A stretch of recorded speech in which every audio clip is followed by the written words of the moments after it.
structure collapses.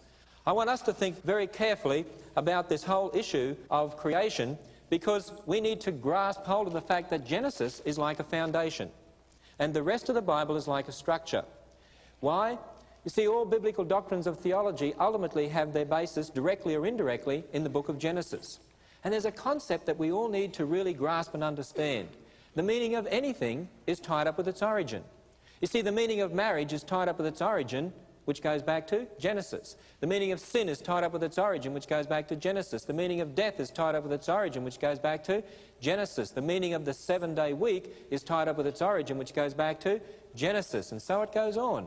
Why Jesus died on a cross is because of what happened back there in Genesis, the events of the book of Genesis. All biblical doctrines ultimately have their basis in the book of Genesis.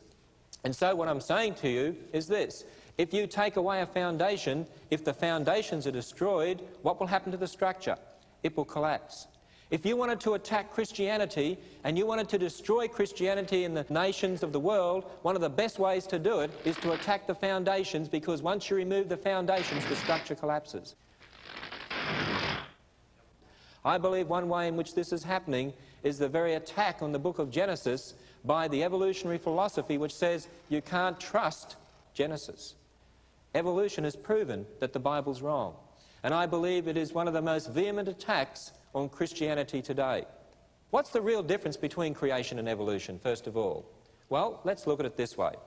There was a student at one particular school who came to me and he said, "Hey, sir, why can't I write my own rules about life?" "You want to write your own rules about life?" "Yes, sir." "All right, you do that, son, and I tell you what, I'll shoot you." "You can't do that, sir." "Why not?"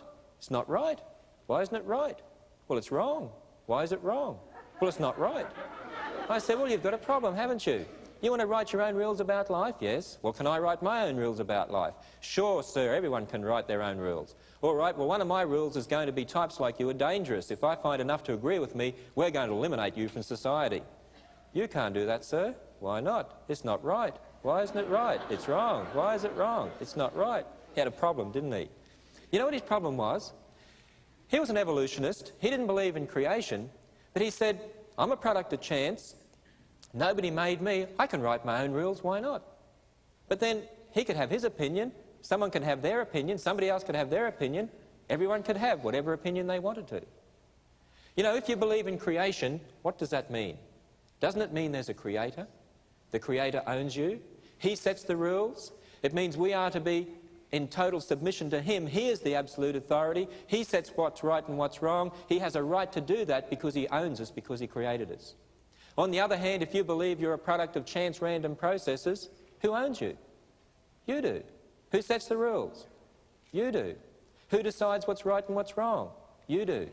You know, in the book of Judges, it says concerning the Israelites, when they had no king, no absolute authority, no one to set the rules, no one to set the law, no one to tell them what was right and what was wrong, everyone did what was according to his own eyes, his own opinion.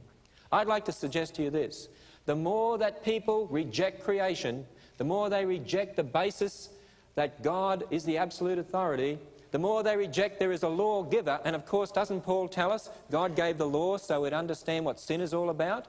If we remove the law, then what's sin? There's no such thing as sin. And the more people reject that basis in the absolute authority of God as creator, and the more they accept that they're a product of chance random processes, as is taught through our public education system so widely, the more people are going to become logical in their thinking. If there's no one who sets the rules, why can't I do what I want to do?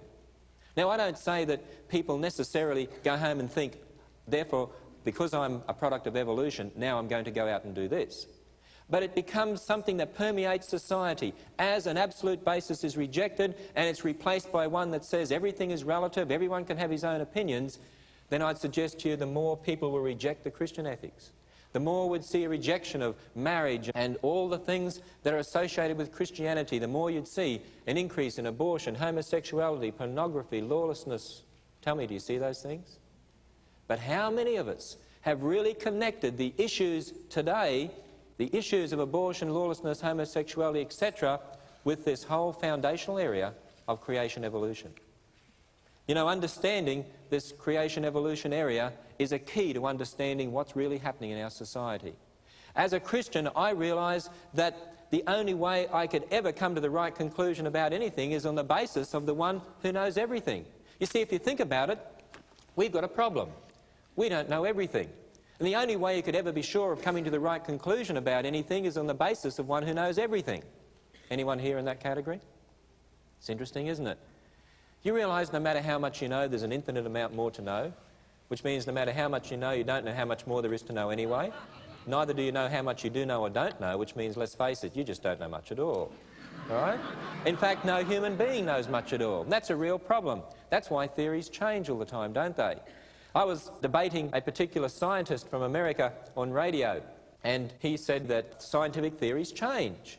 I said, that's right, don't they change because man finds knowledge he didn't know? That's true, he said.